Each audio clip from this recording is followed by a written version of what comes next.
आज लोग यह मान बैठे हैं कि पति पत्नी के नाते की आधारशिला ही काम है, अर्थात वो सिर्फ सेक्स के लिए बने हैं। जब उन्हें पवित्र एवं योग युक्त होने के लिए कहा जाता है तो कई लोग पूछते हैं कि यदि गृहस्थ में स्त्री संसर्ग के लिए निषेध मान लिया जाए तो फिर गृहस्थ में स्त्री पुरुष का संबंध ही क्या रहा।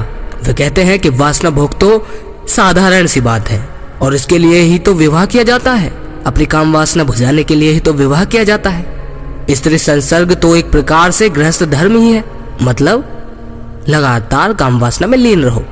यह तो शास्त्र सम्मत है। शास्त्र में स्पष्ट कहा गया है कि संतान उत्पत्ति के लिए मैथुन करो।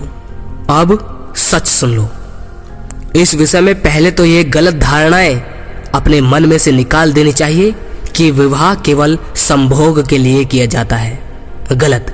या स्त्री के साथ पति का नाता काम विकार का अर्थात सेक्स का ही है और उसके बिना गृहस्थ बेकार है।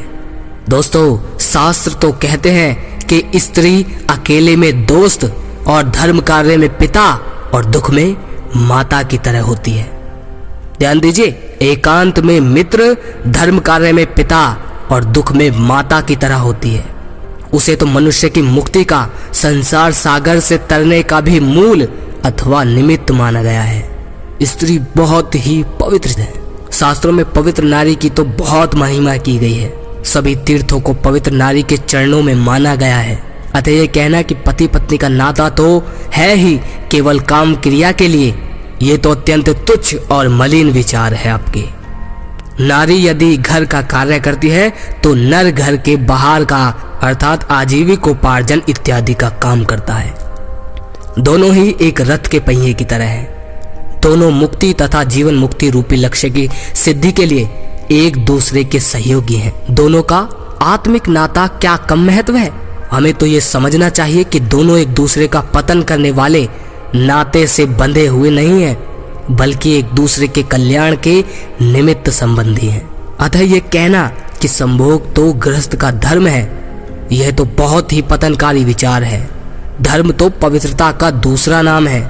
स्वयं शास्त्र में भी कहा गया है कि जो धर्म को त्याग करके इंद्रिया वशात विषय भोगी बनता है वह दुर्गति को प्राप्त होता है। शास्त्र में तो यह कहा गया है कि हर प्रकार का प्रयत्न करके धर्म और जीवन शक्ति यानी ब्रह्मचर्य की रक्षा करो।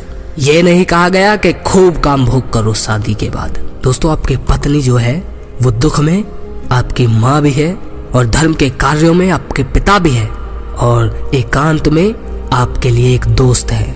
लेकिन आज आपने सभी स्थानों पर नारी को सिर्फ एक ही स्थान दिया है कि अपनी वासना को बुझाओ। गलत है। स्त्री बहुत पवित्र चीज है।